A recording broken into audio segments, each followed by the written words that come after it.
J'espère que vous allez très bien. C'est toujours l'incontournable. Connectez-vous, connectez-vous.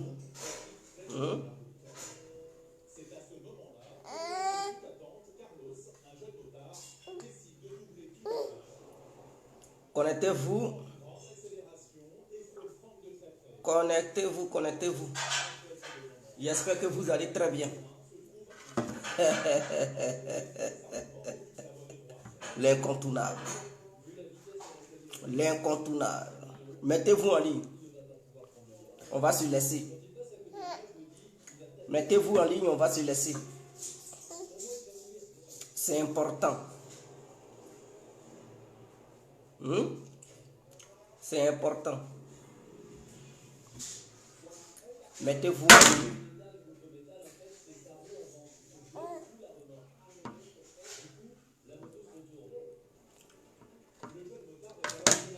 J'espère que tout le monde va bien.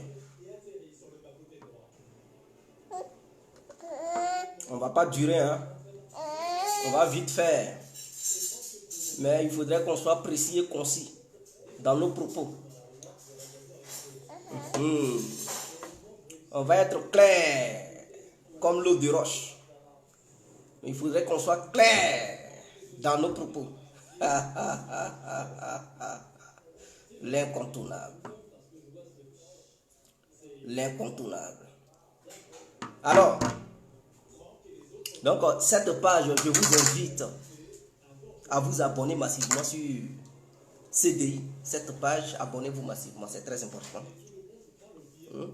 Abonnez-vous massivement sur CDI, abonnez-vous. Eddie Constant, Amagua, big up à vous, maître Eddie. Big up à vous. Alors, connectez-vous, abonnez-vous sur CDI. Voilà. Clash of des incontournables. En abréviation, on appelle ça uniquement CDI. Clash of des incontournables. Entre parenthèses, CDI. Abonnez-vous, abonnez-vous, abonnez-vous. Je vous appelle de vous abonner. Et n'oubliez surtout pas d'envoyer ce direct à vos amis. Taguez vos amis. Taguez vos connaissances. Taguez les prosperos. Taguez le peuple ivoirien. Taguez le peuple africain. Et envoyons ce direct là où il peut être. Là où il peut être envoyé. C'est très important. Rodrigo Rodriguez. Alors, ce n'est pas pour durer. C'est juste pour mettre certaines choses à jour. Bonsoir, bonsoir à tous et à toutes. Pour tous ceux qui ne me connaissent pas, je suis l'incontournable Djé complet tout terrain. L'homme dont on parle, l'homme qui n'a pas froid aux yeux, l'homme qui ne mâche pas ses mots. Vous pouvez aussi m'appeler devant la vie. L'homme n'est rien, gouverneur italien, docteur Modon, appelez-moi Boum Boum. Laisse-moi mourir 5 heures. Plein droit El Padrino Camari Dezo la Moucha. Alors nous voilà à nouveau devant cette caméra pour traiter encore à nouveau le dossier de Diop Soro. Avant de commencer, mon avocate bien-aimée aimerait bel et bien saluer le public qui est là avec moi. Alors, bonsoir frères et sœurs. Bonjour frères et sœurs, mon avocate vous salue avec humilité, avec bravoure et avec une très grande considération. Bonsoir et bonjour à vous. Alors, nous voilà devant cette caméra pour traiter le dossier de Diop Soro. Les prosperos se trompent. Les prosperos pensent que quand le régime d'Alassane Ouattara ne sera plus là, Soro Diop aura la paix. Non, détrompez-vous. Votre Diop Soro n'aura pas la paix. Même avec l'opposition, on va lui montrer l'enfer sur terre. Je répète, Diop Soro n'aura jamais la paix. Même si vous voulez là, comploter, enlever Ouattara. Mais Soro Diop n'aura pas cette paix qu'il espère obtenir une fois la chute de Ouattara avec l'opposition. Parce que nous opposants au régime d'Alassane Ouattara, on va montrer l'enfer sur terre à Diop Soro. À Dakasia, Soro Dakasia. Soro attaque Dakasia trop. Trop c'est trop. il faudrait qu'on lui montre quel est cet individu qui fuit la justice. Quel est cet individu qui fuit la justice? Il a menti hier. Il disait que la justice ivoirienne avait donné l'ordre aux militaires ou aux policiers d'abattre son avion où il se trouvait. Donc, en papa, il a décidé de ne pas rentrer sur Abidjan. Il a détourné l'avion où il était pour revenir sur l'Espagne. Encore, il veut encore nous dire que la justice française veut encore abattre son avion. Soro, s'il te plaît, il faut prendre les gens au sérieux. Parce que cela n'a pas empêché à Soro Guillaume à nous faire comprendre que lorsque tu ne te reproches rien, hein, tu comparais devant la justice et tu dis la part de vérité pour que le peuple puisse voir si tu es coupable ou pas. Si tu n'es pas coupable et que tu es blanchi, on te laisse. C'est lui qui avait accusé Michel Gbagbo hier. Il pense que les vidéos sont encore effacées. Non, les vidéos ne sont pas effacées. Soro Guillaume, il disait devant des journalistes du RFI, de RFI plutôt. Ces journalistes ont posé une question à Soro Guillaume. Qu'est-ce que Michel Gbagbo a à voir dans cette histoire de la crise post-électorale? Et il a subi un enlèvement, une séquestration et une torture. Soro Guillaume a dit en bas, Michel Gbagbo n'a rien à voir. S'il a quelque chose à voir là-dedans, c'est ce que Soro Guillaume a dit. Que Michel Gbagbo était un extrémiste. Et qu'il il a coopéré avec les extrémistes ivoiriens pour tuer les 3000 personnes. Et que Michel Gbagbo était un criminel. Et que ce dernier avait participé à la mort de ces 3000 Ivoiriens. C'est ce qu'il a dit. Hein? Donc, Michel Gbagbo sera jugé comme toute autre personne pour répondre de ses crimes. Bon, vous qui dites que Soro Guillaume, c'était pas lui, ceci, cela, c'est pas lui qui a séquestré Michel Gbagbo, Soro Guillaume n'a rien à voir là-dedans. Mais quand tu n'as rien à voir dans une histoire, faut pas te mettre devant pour dire la personne qui t'accuse d'avoir été séquestrée, enlevée et torturée, tu ne peux pas dire que cette personne est coupable. Donc si Soro Guillaume se tape la poitrine pour dire Michel Gbagbo est coupable, c'est qu'il a fait ça sciemment. Ça veut dire qu'il n'a pas distingué Laurent Gbagbo à Michel Gbagbo. Il les a associés et donc les crimes qu'on reproche à son père, Soro Guillaume, lui il vient, hein, devant les médias pour dire Michel Gbagbo fait partie de ces crimes et qu'il a commis des crimes contre l'humanité. Mais comme Soro Guillaume dit Michel Gbagbo a commis des crimes contre l'humanité, il n'y a pas de souci. C'est le moment de répondre à la plainte pour démontrer A plus B que Michel Gbagbo était criminel et que lui, Soro Guillaume, il détient des preuves irréfutables. Et quand c'est sur ces preuves-là, il a demandé aux gens de l'enlever, de le séquestrer et de le torturer. Dans ça encore, il n'y a pas de débat. Mais non, on le convoque, il fuit. Tu fuis la justice ivoirienne, tu fuis la justice française. Il voit encore porter plainte contre lui à la CPI, il va fuir. C'est quelqu'un qui ne prend pas ses responsabilités vis-à-vis de la justice. Il a peur de la justice. Il a peur. Mais hier, lorsqu'il tuait, il était heureux. Et il y a des gens qui disent que non, Soro Guillaume a demandé pardon, donc on doit accepter. Est-ce que c'est forcé d'accepter le pardon? Est-ce que nous sommes obligés d'accepter le pardon de Soro? Mais vous rêvez ou quoi? Ceux que Soro Guillaume avait tués hier, vous pensez que parmi ces personnes-là, d'autres n'avaient pas demandé pardon à la bande de Soro? Quand tu es sur le point de mourir, et quand tu vois les arbres, est-ce que tu ne demandes pas pardon? Quand quelqu'un il veut te ôter la vie, tu sais que tu n'as aucune défense. Quelqu'un veut te ôter la vie, est-ce que tu ne demandes pas pardon? Tu ne dis pas pardon, je ne suis pas... Laisse-moi s'il vous plaît. Est-ce que vous ne demandez pas pardon? Mais Soro Guillaume, est-ce qu'il avait écouté les différents pardons de ces gens qu'il avait tués hier? Vous ne pouvez pas me dire, parmi toutes ces victimes-là, aucune victime parmi ces victimes n'a demandé pardon. Des gens avaient demandé pardon hier à Soro Diom. Avant de se faire abattre, ils avaient eu le courage de demander pardon. Mais sur les instructions de Diom Soro, la bande de Diom Soro n'a pas accepté le pardon de ces gens-là. Malgré leur pardon, ils ont été exécutés. Donc, autour de Diom Soro, nous, on n'a qu'à accepter le pardon de Diom Soro. Il se prend pour qui? Parce qu'il a demandé pardon, donc c'est une obligation d'accepter son pardon. Mais vous rêvez ou quoi? Soro Diom doit répondre de ses actes. Il doit être traqué partout où il est dans le monde pour qu'il réponde de ses actes. Là où je suis d'accord avec Alassane Ouattara, je suis d'accord avec Alassane Ouattara parce que grâce à lui, Soro Diom est traqué. Alassane Ouattara, il nous a montré le chemin de comment il faut traquer un criminel. Et il a décidé de le traquer. Nous aussi, on rentre dans la danse. On va aussi s'associer à Ouattara pour traquer Diom Soro. Ce n'est pas une complicité. Ouattara n'a pas payé qui que ce soit. Il n'a pas poussé qui que ce soit pour traquer Diom Soro. Mais c'est une vérité. Soro Diom a tué les gens de l'opposition. Et il a voulu tuer Ouattara. Donc lorsque tu vois ton sorcier, tu vois qu'il trame quelque chose, un plan dans le seul but de te nuire, mon frère, si tu as l'opportunité, il faut le nuire avant qu'il ne t'atteigne. Si tu le négliges, tu vas le payer très cher. Soro Diom doit sentir la colère du peuple ivoirien. Il doit sentir ce que c'est que la justice.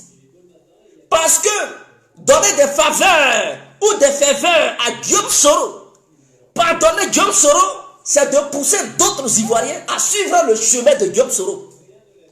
C'est de mobiliser ou bien de galvaniser d'autres citoyens ivoiriens à suivre les pas de Diom Soro. Parce que, écoutez, partout où il y a eu rébellion, les rebelles ont été toujours matés et tués. C'est pas en Côte d'Ivoire on va faire les éloges des rebelles.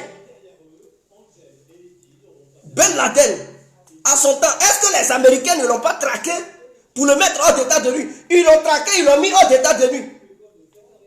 Au Libéria, Samuel Doe, qui foutait la merde, ils l'ont mis hors d'état de nuit. En Sierra Leone, ils l'ont mis hors d'état de nuit.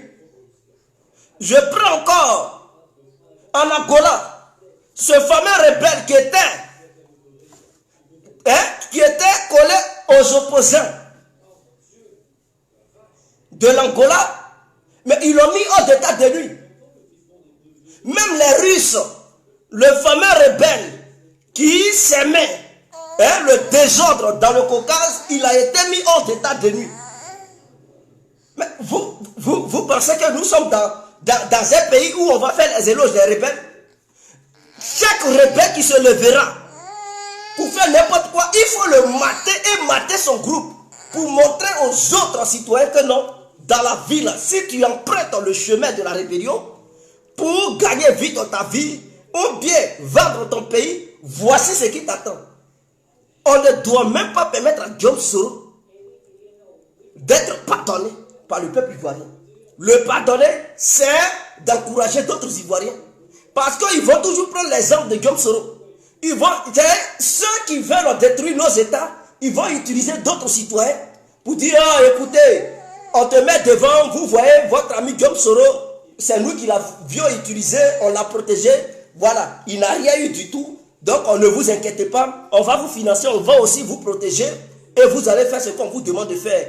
En retour, voici l'argent, ils vont accepter. Mais si Diom Soro est maté, et qu'il est corrigé, les autres Ivoiriens là, qui vont vouloir utiliser, quand ils vont les approcher, ils vont dire, je ne veux pas parce que vous là, on vous connaît. Vous nous utilisez vers la fin, vous nous abandonnez. Le cas de Diom Soro, j'ai vu ça ici. Je ne vais pas rentrer dans ce genre de choses. Je ne vais pas signer de deal avec vous. Si j'ai fait, je n'ai qu'à avoir fait. Mais prendre l'argent pour faire truc et vers la fin, terminer ma vie de la sorte, je ne vais pas. Mais on ne peut pas pardonner. Pardonner. Diom Soro, ils l'ont pardonné combien de fois? Combien de fois Laurent Gbagbo a pardonné à Diom Soro? Vous les Gbagboïstes là, vous, les membres de l'opposition là, c'est vous qui êtes là, non? Vous vous trompez de combat, ceci, cela. Mais combien de fois Diom Soro vous a montré qu'il n'est pas prêt pour vous? Combien de fois Diom Soro vous a démontré qu'il n'en a rien à foutre de vous? Combien de fois Diom Soro vous a montré que Laurent Gbagbo, il le considérait comme un vieux con? Combien de fois Diom Soro pensait qu'Alassane Ouattara était un vieux con? Combien de fois Diom Soro pensait que les Ivoiriens étaient des voyous inconscients et que lui, il était le plus intelligent de tous les Ivoiriens? N'est-ce pas à cause de Diom Soro, Laurent Gbagbo était obligé de reconnaître les rebelles, leur donner des grades, tout simplement pour que Diom Soro demande à ses rebelles de déposer les armes? N'est-ce pas à cause de Diom Soro, Laurent Gbagbo a donné un poste ministériel à Diom Soro, qui était le premier poste ministériel, ministre de la réinsertion, pour permettre aux comme zone de s'insérer dans la société ivoirienne et pousser le peuple ivoirien à se mettre ensemble. Il a échoué. Diom Soro n'a pas pu le faire parce qu'il n'avait pas la volonté de le faire. Ça, c'était en 2003 que Laurent Gbagbo avait signé ce deal avec lui. Les Ivoiriens ne voulaient pas, il dit, essayons quand même si c'est amer, essayons cette pilule amère. À cause de ce Diom, Laurent Gbagbo a été contre la volonté populaire, la volonté du peuple ivoirien. On a dit, ah, le vieux, il cherche la paix. Bon, acceptons, on va voir si Diom Soro, il peut changer. Malgré le désaccord de tout le peuple ivoirien, Laurent Gbagbo a signé ce deal avec Diom Soro contre la volonté du peuple ivoirien. Mais vers la fin, le peuple ivoirien a accepté pour dire, ok, si c'est la paix, on veut, il n'y a pas de souci, il faut nommer Soro Diom. Mais est-ce que Soro Diom, à son tour, il a tenu compte de ça? Il n'en a rien à foutre. On est heureux, on n'est pas heureux. Ce deal, il n'avait rien à foutre. Au contraire, il a profité pour avoir des milliards pour alimenter sa rébellion. Acheter des armes pour attendre le jour J pour s'aimer encore le chaos. Il ne s'est pas dit que non, le peuple ivoirien, parce que c'était un pardon qu'on avait accordé à Diom Soro, vous qui ne le savez pas. C'était un pardon parce que ce qu'il avait commis contre notre nation, c'était impardonnable. On l'a pardonné une fois. Oui, c'est clair, on l'a pardonné une fois en lui permettant de devenir ministre. Deuxième fois, en permettant à sa bande armée d'intégrer l'armée nationale ivoirienne. Mais Soro Diom, il n'a rien respecté. En retour là, il n'a même pas tenu compte du peuple ivoirien. En retour là, il a nargué le peuple ivoirien. En retour là, il a nargué Laurent Gbagbo. Jusqu'en 2007, on dit, tiens, la place du premier ministre. Un rebelle, qu'on nomme premier, ça veut dire, quand le président n'est pas là, c'est lui qui décide à la place du président. C'est lui qui constitue un gouvernement. Laurent Gbagbo lui a donné ce ministère. Mais est-ce qu'il a tenu compte de ça même? Est-ce que Soro Diom a respecté ça? C'était un deuxième pardon, un troisième pardon. Pour dire, Soro, quitte la voie sur laquelle tu es là. Viens du côté de la diplomatie. Viens du côté des négociations. Viens du côté du peuple. Viens du côté du travail. Viens du côté du développement. Quitte le côté de la destruction et le chaos. Ce dernier, il n'a pas accepté ça. Pendant que Laurent Gbagbo faisait la promotion de Diom Soro, lui, il passait en bas pour aller signer un deal avec Alassane Ouattara dans le seul but de devenir président. En 2010, voici l'élection. Si Soro Diom était intelligent, écoutez-moi très bien, s'il était intelligent, la confrontation entre Alassane Ouattara et Laurent Gbagbo, Soro Diom, s'il était intelligent et qu'il avait réellement changé, il devrait décider d'être quelqu'un de neutre pour réconcilier Gbagbo et Ouattara. Parce qu'il était maintenant le seul qui pouvait parler avec les deux hommes politiques, qui pouvait discuter directement avec Ouattara et directement avec Laurent Gbagbo. Si Soro Diom voulait changer et qu'il ne voulait pas continuer, il ne voulait plus continuer à narguer le peuple ivoirien, il allait décider d'être neutre pour permettre aux deux personnalités politiques qui sont les suivantes Gbagbo, Alassane, de se parler et de trouver un accord pour ne pas que la Côte d'Ivoire sombre. Et il allait dire, il est le mieux placé pour savoir ce que c'est que le chaos. Car une guerre dans notre nation ne va pas apporter le développement. Et que nous voulons le développement, taisons les âmes. Prenons la voie de la diplomatie. Soro Guillaume pouvait entamer cette démarche. Les Ivoiriens allaient dire, ah, Tieni Banani a changé. Ah, voici quelqu'un qui a compris que prendre les armes n'était pas une bonne solution. Mais qu'est-ce qu'il a fait? En 2010, il prend position, il dit non, Gbagbo, tu as perdu, quitte le pouvoir. Ce n'est qu'une question d'heure, on va t'enlever. Et il s'en va sur les chaînes internationales pour dire Laurent Gbagbo ne peut pas quitter le pouvoir si ce n'est pas la voie des armes. Donc ça veut dire, depuis 2002 qu'il a déclenché la guerre en Côte d'Ivoire. Et qu'en 2003, Laurent Gbagbo a fait de lui le ministre de la réinsertion. En 2007, il a fait de lui le premier ministre de la Côte d'Ivoire. Soro Guillaume, la voie des armes n'avait pas quitté encore sa tête. Et en 2010, il reprononce son discours pour dire si ce ne sont pas les armes, si ce ne sont pas les armes, Laurent Gbagbo ne peut pas quitter le pouvoir. Et qu'il faut enlever Laurent Gbagbo par les armes. Donc, ça veut dire, depuis tout ce temps-là, tout ce que les gens disaient, les Ivoiriens, ils faisaient croire aux gens qu'il avait changé, il n'avait pas changé. Il avait une seule vision, prendre les armes, dégager Gbagbo. Pourtant, il y avait plusieurs options. En écartant l'option militaire, il y avait plusieurs options. L'option diplomatique pouvait être un facteur révélateur. L'option du recontact des voix pouvait être aussi une seconde piste.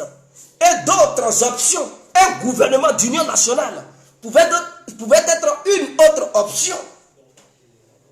Mais non, Soro Guillaume n'a pas proposé. Il a proposé les armes. Et dans ça, il a gouverné avec Alassane Ouattara pendant longtemps. C'est parce que le deal entre lui et Ouattara n'a pas marché. Voilà pourquoi il est en désaccord avec Ouattara. Voilà pourquoi il a décidé de faire le coup d'état contre Ouattara. C'est lui, encore, Soro, qui a poussé l'État ivoirien à se surendetter. Et pourquoi je dis Soro Guillaume a poussé l'État ivoirien à prendre du crédit? Et ce crédit-là, c'est tout le monde qui va payer ça. Je vais démontrer ça. Soro Guillaume en 2016, si j'ai une bonne mémoire, entre 2016 et 2017, il utilise les mutins, il les manipule pour leur demander tout simplement de réclamer une somme de 12 millions plus une villa. C'est lui qui pousse les mutins. Et que si cette somme n'est pas sur la table, alors ils seront obligés de combattre Alassane Ouattara, combattre le gouvernement de Ouattara. Soro Guillaume, il pensait que en faisant ça, le gouvernement n'allait pas avoir les moyens financiers pour financer les mutins. Il pensait qu'en faisant ça, le gouvernement ivoirien allait utiliser la force contre les mutins. Et cette force allait être un prétexte pour une confrontation militaire entre les mutins et les forces républicaines. Est-ce que vous comprenez? C'était ça le piège de Guillaume Soro. Donc lui, il attendait.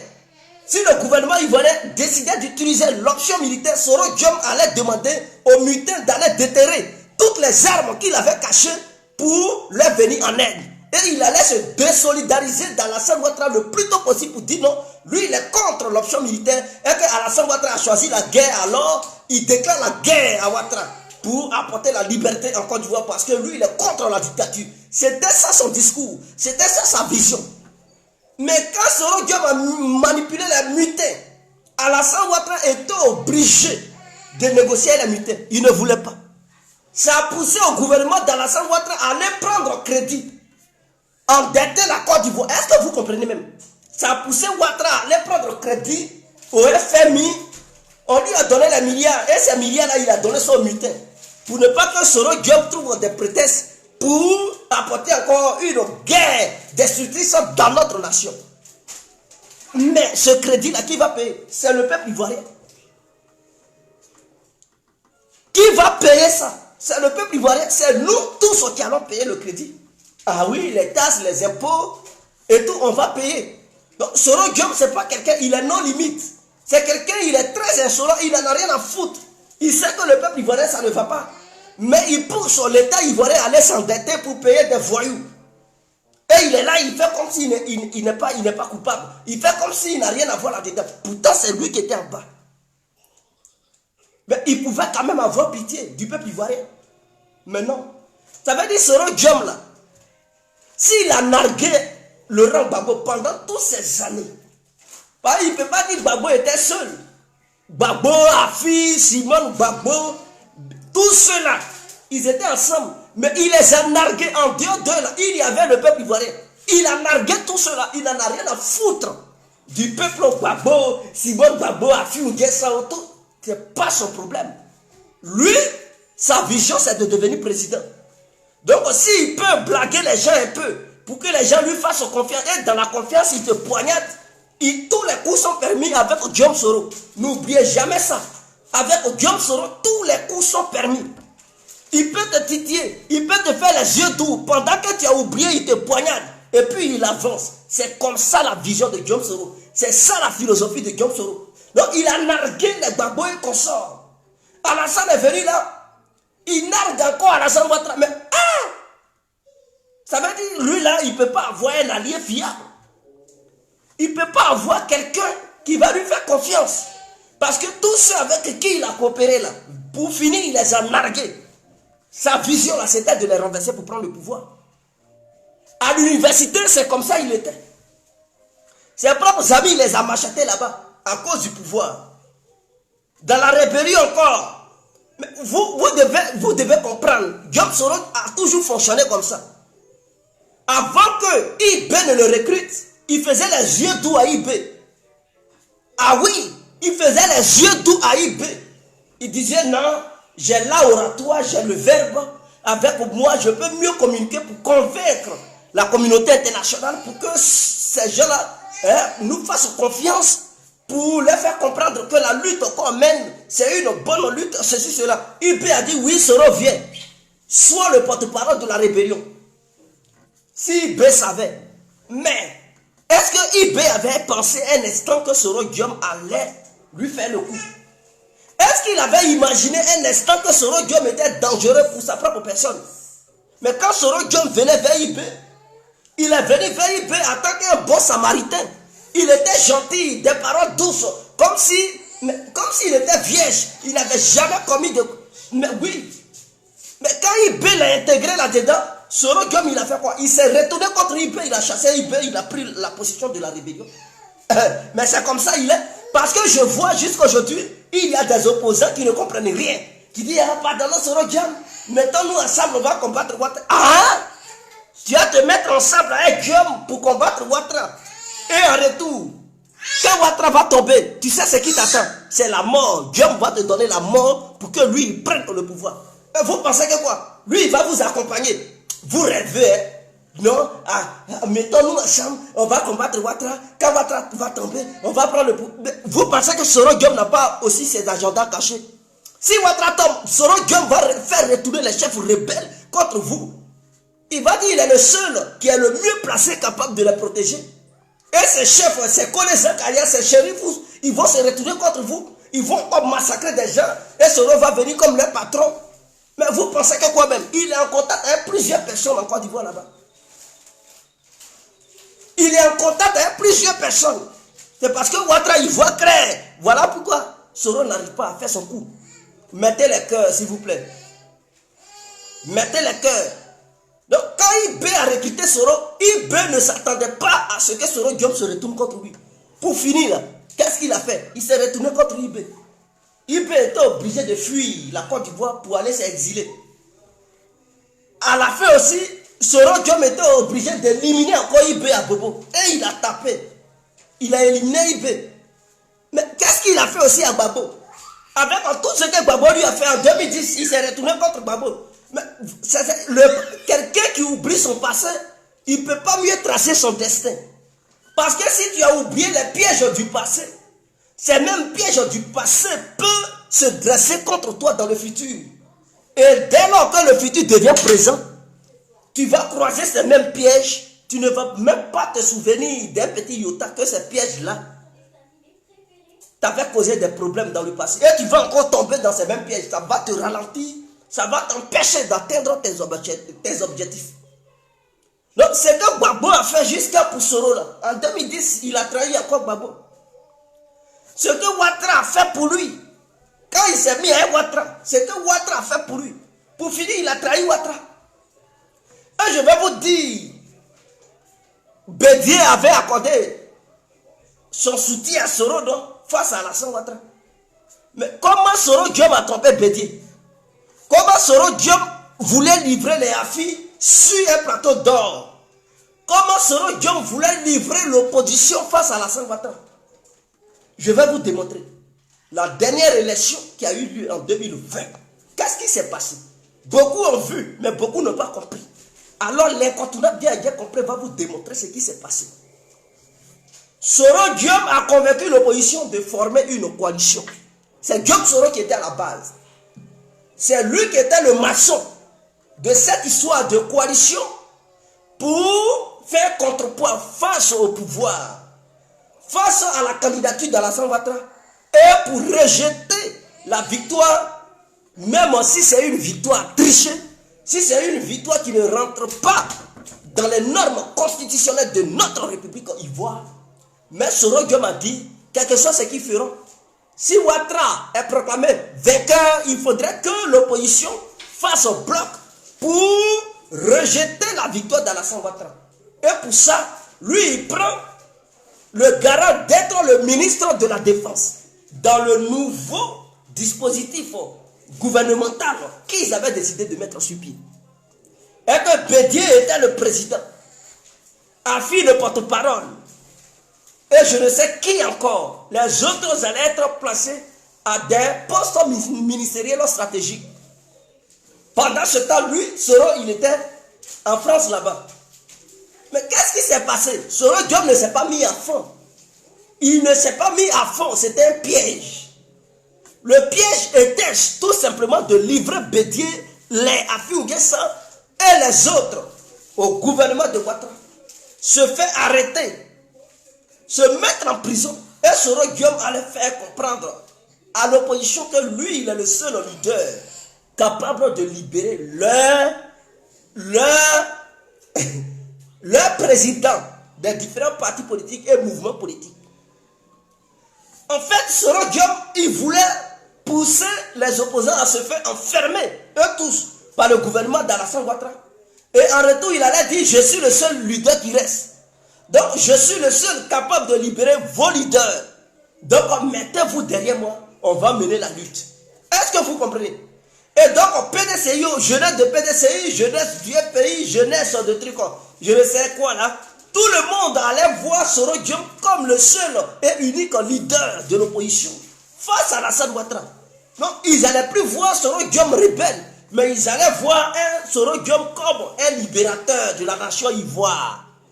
En ce moment-là, Soro Diom allait mettre en application son coup d'État qu'il avait prévu. Et ce coup d'État, quand il allait déclencher les hostilités, il était maintenant convaincu que tout le monde allait le soutenir.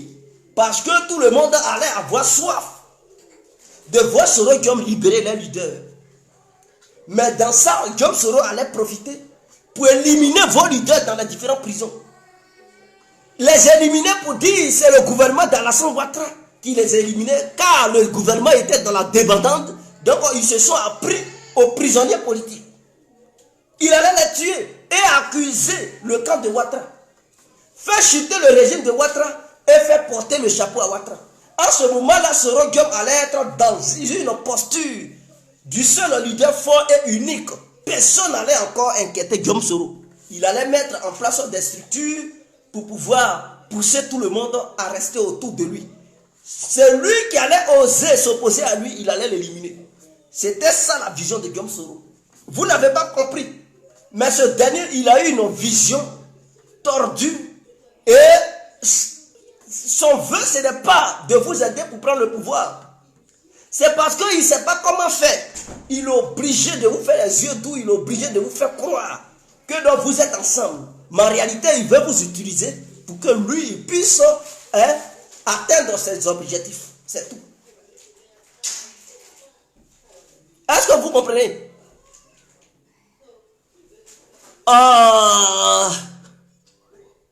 Il y a un qui dit Gbagbo est un prisonnier ambulant. Gbagbo n'est pas un prisonnier ambulant. Gbagbo est libre. Et vous-même, vous le savez. Il vit bien que toi, mon frère. Toi qui as écrit ceci, Gbagbo, il vit bien que toi. Toi qui dis il est prisonnier ambulant.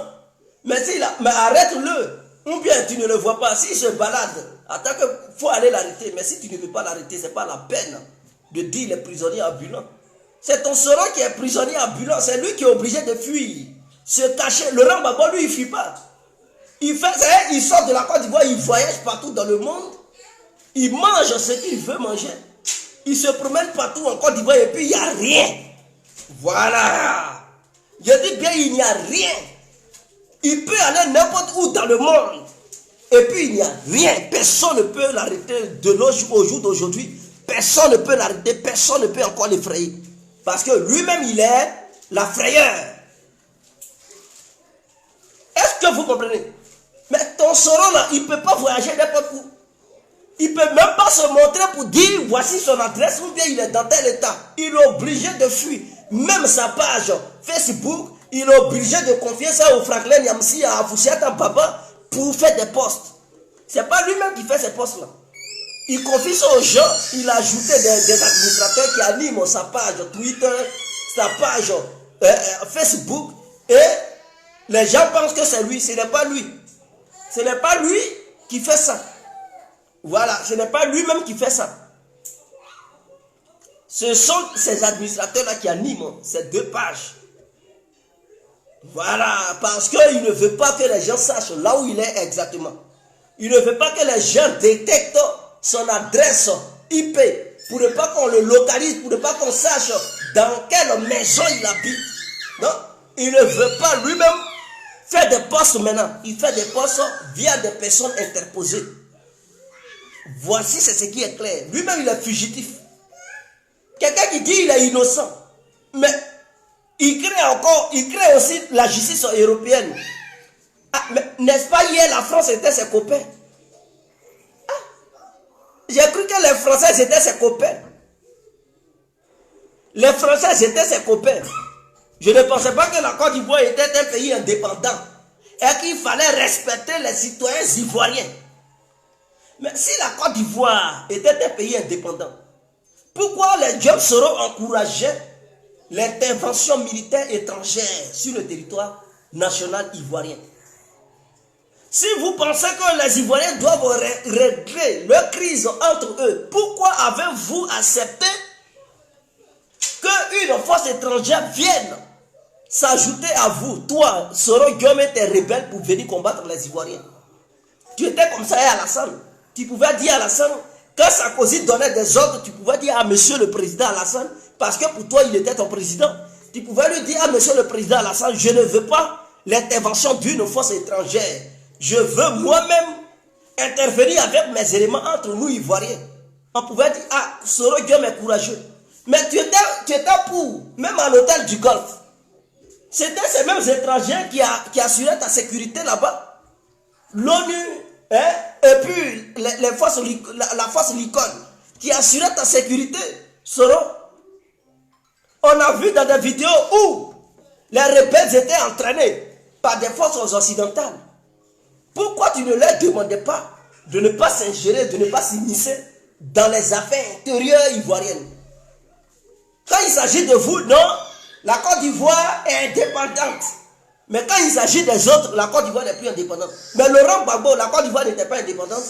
Lorsque vous aviez attrapé Laurent Gbagbo pour l'envoyer à la CPI, mais la Côte d'Ivoire ne pouvait pas encore, quand Laurent Gbagbo était envoyé à la CPI, la Côte d'Ivoire n'avait pas encore signé cette convention de Rome qui permettait aux citoyens ivoiriens d'être extradés à la CPI. Non. La Côte d'Ivoire était un membre qui assistait, mais qui n'était pas encore membre qui participaient, qui étaient intégrés. C'est-à-dire tu peux assister à un mouvement. On peut dire tu assistes, mais tu ne fais pas partie du mouvement d'abord. Tu peux regarder. Si ça te plaît, tu peux intégrer le mouvement. Mais pour le moment, tu es observateur. Ce qui ne veut pas dire que tu es membre. Non. Observer et être membre, ça fait deux. Donc la Côte d'Ivoire n'était pas encore membre intégrant au sein de cette convention d'Europe, de la CPI. Mais cela n'a pas empêché Ouattara et les Diom Soro de l'envoyer à la CPI. Hollande, là, c'était le village de truc Gbagbo. Gbagbo est né en Hollande. Il est né en Hollande. C'est à la CPI là-bas, truc. CPI là, c'est une prison ivoirienne. Mais est-ce que cela vous empêchait de l'emmener là-bas? Il bénéficiait aussi de l'immunité, hein? L'immunité gouvernementale. Mais est-ce que cela vous empêchait de l'emmener? C'est un ancien président. Si pour vous, il n'avait plus gagné, et que c'est vous qui aviez gagné, mais quand même avec le titre d'ancien président, est-ce que l'immunité de diplomatique s'élevait sur le rang Gbagbo? Non. Il bénéficiait toujours de cette immunité diplomatique. Et il a droit à un passeport diplomatique. Les anciens présidents, c'est pas parce que tu n'es plus président. La preuve en est que, quand il a été libéré, est-ce qu'ils ne lui ont pas donné son passeport diplomatique? Ils lui ont donné son passeport diplomatique et son passeport ordinaire. Ce qui veut dire, l'immunité diplomatique, là, il bénéficie de ça. Qu'ils soient anciens ou nouveaux. Donc, cette immunité diplomatique, est-ce que toi, Diom Soro et Alassane Ouattara, vous avez tenu compte de ça? Parce que, ce que je rappelle aux Ivoiriens et aux Africains, tu étais le ministre de la Défense et en même temps le Premier ministre. Donc, tu avais une très grande influence sur Alassane Ouattara. Ta décision comptait. Oui, toi, tu pouvais encore influencer à Ouattara pour dire n'amenez pas Laurent Gbagbo à la CPI parce que Ouattara et toi, vous étiez encore comme ça. Il t'écoutait très bien. Ouattara t'écoutait très bien. C'est-à-dire, quand tu parlais, Ouattara respectait tes propos, tes paroles. Parce qu'il te faisait confiance. Quand tu demandais à Ouattara de faire ça, il faisait ça. Parce qu'il te faisait confiance. Mais si tu avais dissuadé Alassane Ouattara de ne pas mener Laurent Gbagbo, il n'allait pas l'amener. Mais toi, Soro Diom, tu as cautionné ça. Cela ne t'a pas empêché même d'aller même sur les plateaux de télé pour dire Laurent Gbagbo est criminel. Qui doit répondre de ses actes? Que si c'est le RADP qui perdait le truc, la guerre, ou la tête des membres du RADP, ils allaient être brandis à Port-Boué, le truc, excusez-moi, mais les deux trucs, bombes atomiques qui se trouvent entre leurs deux jambes, ils allaient être brandis à Yopougo comme des trophées. N'est-ce pas toi, Soro Diom, qui tenait ces propos? Tu as oublié. À ton tour, on dit tu as commis des crimes. Tu as fait des enlèvements, des tortures. Et séquestration, tu dis non. Tu étais dans l'exercice de tes fonctions. Et donc, l'immunité diplomatique, on te couvrait. Donc, tu bénéficiais d'une immunité diplomatique. Donc, la justice française n'a pas le droit de te juger. Ah. Donc, quand ce sont les autres, eux, ils n'ont pas droit à cette immunité diplomatique. Mais quand il s'agit de Soro, oui, il a le droit à cette immunité diplomatique. Mais pourquoi vous faites en 2 poids 2 mesures? Et il y a des gens qui les soutiennent. Vous ne voyez pas que Soro Diom, il se fout de la gueule des Ivoiriens? Vous qui soutenez Diom Soro, il se fout de nous tous. Il dit, lui, il bénéficie de l'immunité diplomatique. Donc, cette plainte-là n'a pas droit d'être. Ça n'a pas lieu d'être. Ils n'ont qu'à lever que c'est de nul et non avenu sur sa personne. Parce que lui, il est diplomate. En tant qu'ancien ministre et ancien président de l'Assemblée nationale. Donc, cette immunité le protège toujours. Ok. Mais les Gbagbo là, lui, il a été tout simplement, je rappelle à Soro, il a été tout simplement Premier ministre. Tout simplement président de l'Assemblée nationale. Et Gbagbo qui était président de la République de Côte d'Ivoire. Toi, Soro, tu as tenu compte de son immunité diplomatique. Toi, Ouattara, vous ne l'avez pas foutu à la CPI. À ton tour, tu dis non, tenez compte de ça. Mais tu te fous de la gueule des gens. Tu te fous de qui? Et il y a des gens qui te soutiennent. Il y a des Ivoiriens qui n'ont rien compris, qui te soutiennent. Ah! Oh non! Mais, peuple ivoirien, réveillons-nous! Réveillons-nous! Je tiens à te dire, toi, Soro Guillaume, Sarkozy a été poursuivi en France pour des crimes qu'il avait commis pendant son règne, lorsqu'il était président. Toi, tu n'es pas au-dessus de Sarkozy. Sarkozy était ton maître. Il était ton patron. Avec l'humilité diplomatique qui le couvre là, cela n'a pas empêché les juges de la France de traquer Sarkozy jusqu'à ce qu'il soit condamné. Mais toi, tu es qui? Tu ne travailles plus? Ouattara t'a chassé là-bas. Tu ne travailles plus. Tu n'as plus d'immunité diplomatique, Soro. Tu n'as plus d'immunité diplomatique. Tu dois être traqué jusqu'à ton dernier retranchement. Tu n'as plus d'immunité diplomatique. On doit te traquer. Comment ça? Donc toi, tu bénéficies d'immunité diplomatique. Donc cela te permettait à commettre des crimes. Ça te poussait à commettre des crimes. Parce que tu es diplomate. Donc quand tu dois commettre des crimes, jusqu'à... personne ne va parler parce que tu es diplomate. Mais tu te fous des gens. Et il y a des Ivoiriens qui te soutiennent dans ta connerie là. Ah! Donc si c'est ça, si c'est immunité diplomatique qui pousse les gens à tuer des gens, il ne faudrait pas que le peuple parle. On n'a qu'à regarder. Mais vous ne pouvez pas nous dire que Soro Guillaume a demandé pardon. C'est le fils digne du pays qu'on n'a qu'à combattre Ouattara. Quelle est cette hypocrisie? Devant Dieu, devant les cieux et la terre, Dieu ne peut pas accepter ça. Non, Dieu ne peut pas accepter ça. C'est-à-dire parce que Soro Guillaume est un digne fils du pays, ces crimes, on n'a qu'à fermer l'œil sur ça pour combattre Alassane Ouattara parce que pour nous, il est le grand criminel. Et vous voulez la justice? N'est-ce pas vous qui n'est-ce pas nous qui accusons Alassane Ouattara de fait de l'injustice en Côte d'Ivoire? Si nous dénonçons un régime qui pratique l'injustice et nous-mêmes qui voulons être dans la voie de la justice, on ne peut pas soutenir Soro Guillaume. On ne peut pas faire taire, cacher les crimes de Guillaume Soro et vouloir mettre au grand jour les crimes des autres. Non, non. Qu'il soit le digne fils du pays, qu'il ne soit pas le digne fils du pays, ce qu'on doit savoir, c'est que c'est un criminel. Un criminel doit être jugé, traité comme il se doit. Donc si on doit réellement corriger les gens, on doit d'abord corriger Guillaume Soro. Puisque vous dites que c'est un digne fils du pays, c'est lui-même qui est le danger. Il est plus dangereux qu'Alassane. Parce que dans ta propre maison, si tu cautionnes à te coaliser avec ceux qui ne sont pas de la maison, mais qui sont d'ailleurs, pour venir terroriser tes propres parents, les anéantir, les tuer, les massacrer, au profit de ceux qui sont dehors. Et puis en retour, le reste de tes parents va dire, c'est notre digne fils, on n'a qu'à pardonner. Mais c'est que ses parents n'ont rien compris encore. Vous voyez ce dernier-là, on dit le chien ne gère jamais sa manière de s'asseoir. Ce dernier encore va se coaliser avec d'autres pour venir vous massacrer, vous, le reste. Il va vous massacrer pour terminer le boulot. Et lui seul, il va rester là, dans la famille, pour régner comme il se doit. Alors, réveillons-nous. Soro, moi, en tout cas, je n'ai pas encore vu Alassane Ouattara sur un front, en train de dire, en train de donner des ordres pour tuer les gens, ceci, cela, avant les élections de 2010. Mais Guillaume Soro, dans la rébellion, lui-même, il était porte-parole. Lui-même, il a écrit un roman. Pourquoi il est devenu rebelle?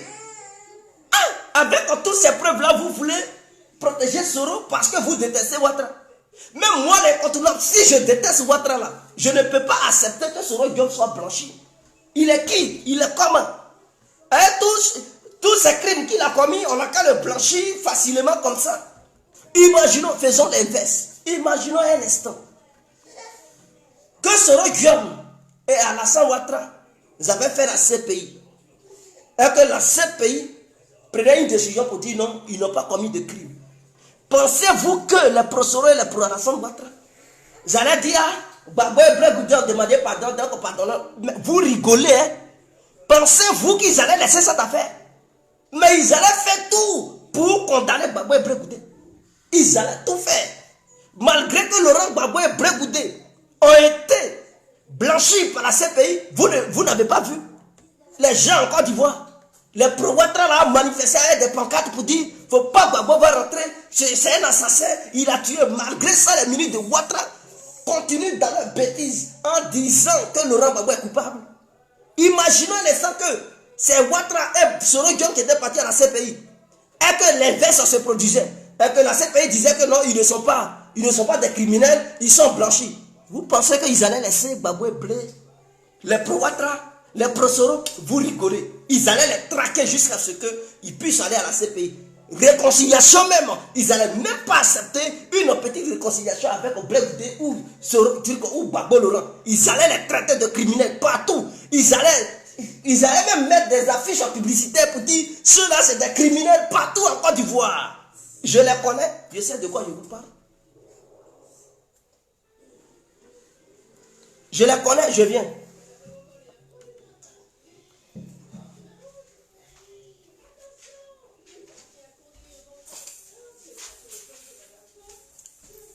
Je les connais, je sais de quoi je vous parle. Donc détrompez-vous. Détrompez-vous, faites très attention. Soro Diom, alliance avec Soro Diom. C'est un fugitif, vous allez faire alliance. C'est avec un fugitif, vous allez faire alliance. Quelqu'un qui court, il ne sait même pas où il va. Il est perdu. Il court, il ne sait pas où il va. Tellement Alassane Ouattara lui donne vertige. Et c'est ce dernier-là, un fuyard. Un fuyard. Un incompétent, un incapable. C'est lui, on n'a qu'à faire coalition pour combattre Ouattara. Tu apprends fuyard pour faire coalition. Ah! Un bateau. On peut l'appeler bateau. Parce que les bateaux, lorsqu'il y a un événement, ils courent pour venir regarder. C'est ça le cas de ce. Lui, il court. Il ne vient pas regarder, mais il court pour aller se cacher. Donc, c'est le contraire de bateau. Mais en tout cas, je vais le traiter de bateau. Regardez-moi des gens comme ça. Au lieu d'être sur le terrain, investir le terrain, allez convaincre les gens pour intégrer vos différents partis politiques ou mouvements politiques, pour avoir un grand nombre de militants pour battre le RADP aux élections futures. C'est stratégique. C'est Soro quoi? Soro quoi? Babo avait attendu Soro Diom en 2000 pour gagner. Est-ce que Laurent Gbagbo avait besoin de Soro Diom en 2000 pour faire coalition et lui pour gagner les élections face à Gueye? Mais vous dites quoi même? On n'en a rien à foutre de Guillaume Soro. Si le RADP même, qui est sa famille politique, n'a rien à foutre de lui, c'est nous là, on va courir derrière lui. Mais vous êtes dans quel rêve même? C'est Alassane Ouattara qui devrait s'inquiéter. Vous dites, ah, je viens de chasser Soro. Maintenant, ceux-là, ils sont dans l'opposition, s'ils font coalition. Sans Soro-là, ils risquent de me renverser. Mais eux-mêmes, ils ne sont pas inquiets par le départ de Guillaume Soro. Et c'est nous, opposants, là, qui nous inquiétons. On s'inquiète pourquoi? Il est qui? Soro Diom est qui? Tout ce qu'il est, c'est un criminel. Et il doit être traité comme un criminel, jugé comme un criminel. Que ça soit clair. Que ça soit clair. Il ne faudrait plus qu'un militant de l'opposition qui se dit un vrai opposant, qui veut l'émancipation du peuple ivoirien, qui veut le bien-être de tous les citoyens ivoiriens, ne peut pas accepter de parler en bien de Guillaume Soro. Guillaume Soro a 2 maisons au Canada. Est-ce que vous le savez? Guillaume Soro a 2 maisons au Canada. Il a 4 maisons en Côte d'Ivoire. Il a une à Makori, une maison à Bouaké, une maison à Korogo et une maison à Ferkese-Doukou. Ça lui fait au moins au total 4 maisons propres qu'il a sur le territoire ivoirien. 2 maisons au Canada, une maison à Québec et une maison à Otanario. Otanario ou bien Otanrio, quelque chose comme ça. C'est une ville canadienne. Il a une maison là-bas. En dehors de ça, il a une maison au Maroc. Vous comprenez combien de fois il a gaspillé l'argent du peuple ivoirien? Mais avant ça, il a cassé la banque. Les différentes banques, ce n'est pas seulement la BCAO qu'il a cassé. BCAO, c'est parce que c'est la plus grande banque en Côte d'Ivoire. Mais en dehors de la BCAO, il a cassé plusieurs banques qui étaient à Bouaké jusqu'au nord de la Côte d'Ivoire. Il a cassé tout ça. En dehors de ça, il a des maisons au Burkina, où on appelle Ouaga 2000. Il a des maisons là-bas. Ils ont découvert dans l'une de ces maisons des billets de francs CFA. Il avait entassé plusieurs billets de francs CFA. En dehors de ça, il a des maisons en France. Je pense qu'il a 4 maisons en France. Il a 4 maisons en France. Quand on vous parle de maison, on ne vous parle pas de trucs de studio. Je vous parle de vraies maisons. Il a une maison à Neuilly, je pense que c'est à Neuilly-Suman. Il a eu une maison à Caen. Et il a une maison à Paris. Il a une maison dans une autre ville que j'ai oubliée. Mais un tel individu, c'est lui, vous supportez Gbagbo à combien de maisons? À l'extérieur de la Côte d'Ivoire. Blé à combien de maisons? Gbagbo qui a été président, il n'a pas de maison ailleurs. Soro, qui n'a jamais été président, il a suffi qu'on le nomme premier ministre ou bien président de trucs, et puis c'est fini. Il a acheté maison partout dans le monde. Imaginons un tel individu devient président. Mais il va aller acheter tout un pays. Il va prendre tous les biens de la Côte d'Ivoire pour aller acheter un pays. Ontario, voilà. Odi Kwasi, Ontario. Mais les impôts qu'il paye là, c'est l'argent du contribuable qu'il a volé. Tous ces banques qu'il a cassés là, c'est ça, il prend, il paye les trucs, les tasses partout. Canada, Maroc, en France, partout. Et je pense que là où il a fui pour aller, il va encore acheter une maison là-bas. Il est comme ça. Où il a fui pour aller là, je suis sûr qu'il ne va pas louer maison. Il va payer maison là-bas. Donc il a à peu près des maisons partout. Et ce ne sont pas des maisons de trucs de 10 millions, de 20 millions. C'est des vraies maisons parce que c'est des maisons qui ont des piscines. Tous en Europe, pour payer une maison, au moins il faut compter les 250 000 euros, 300 000 euros. Pour dire maison de Soro, c'est les 300 000 euros une maison. Et il paye plusieurs maisons. Canada a acheté des maisons avec une piscine et tout, vous savez. Mais c'est des 400 000 dollars, 500 000 dollars, ou bien 800 000 dollars, presque 1 million. Et il paye ces maisons-là à travers le monde. Son salaire qu'il touchait là, c'était combien de francs CFA? C'était combien de francs CFA il touchait pour avoir tous ces moyens pour acheter une maison à travers le monde entier? Si ce n'est pas un voleur, un pilleur, il a volé, c'est un pilleur, c'est un grand bandit. Voilà pourquoi il a eu tous ces moyens pour acheter des maisons. Salaire d'un ministre en Côte d'Ivoire, c'est combien? Même, parlons même de salaire d'un président. Salaire d'un président, c'est combien?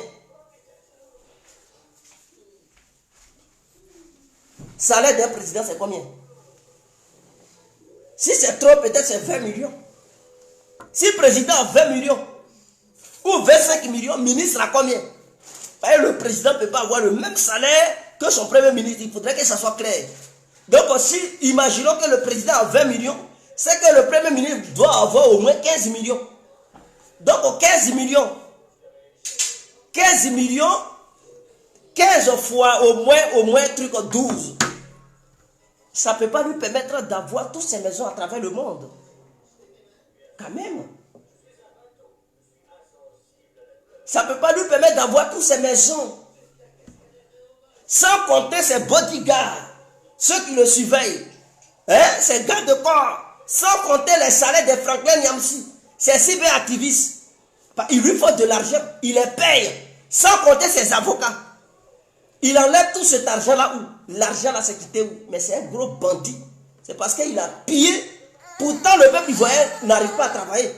Les gens meurent en Côte d'Ivoire. Des gens, des diplômes, ils n'arrivent pas à travailler. Lui, il prend l'argent, il dilapide ça partout. Il paye des impôts à travers le monde entier. Là où il va, il paye maison. Là où il va, il paye maison. Là où il va, il paye maison. En Turquie, je pense qu'il va encore acheter des maisons parce qu'il est en Turquie. Précisément à Chypre. Côté turc, il va acheter des trucs, des grosses maisons là-bas. Encore pour lui. Il va acheter des grosses maisons pour lui. Pour vivre là-bas. Et il est toujours comme ça. Quand ils vont le chasser en Turquie, il va fuir. Là où il va partir, il va encore acheter une maison là-bas. Si c'est en Chine, il va aller acheter une grosse maison là-bas. Si c'est en Russie, il va aller acheter une grosse maison. Qui lui donne ses moyens? C'est parce que c'est quelqu'un qui a pillé le pays pendant qu'il était là. Il a profité, il a volé le pays. Et en retour, le pays est obligé d'aller prendre des dettes, se surendetter pour pouvoir survivre. Avec un tel cauchemar, vous voulez faire alliance avec Diom Soro. Les prosoro doivent comprendre dès aujourd'hui que ça soit Alassane Ouattara, Soro Diom n'aura pas la paix. Que ça soit les gens de l'opposition, Soro Diom aussi n'aura pas la paix. Et je demande au gouvernement ivoirien d'activer encore la traque contre Soro. Nous opposants, on va le traquer. Et si le jour où on viendra au pouvoir, on va continuer de le traquer. Qu'il oublie la Côte d'Ivoire n'est plus son pays. La Côte d'Ivoire ne lui appartient plus parce qu'il a dit bye bye à la Côte d'Ivoire. Il a tué, il a volé les Ivoiriens. Où il est parti, il n'a qu'à rester là-bas pour toujours. Même son corps, on ne veut pas voir ça en Côte d'Ivoire. Le jour où quelque chose de grave lui arrive, ils n'ont qu'à l'enterrer là-bas. C'était l'incontournable, bien compris. Vive la Côte d'Ivoire, vive le peuple ivoirien. On est ensemble, ciao.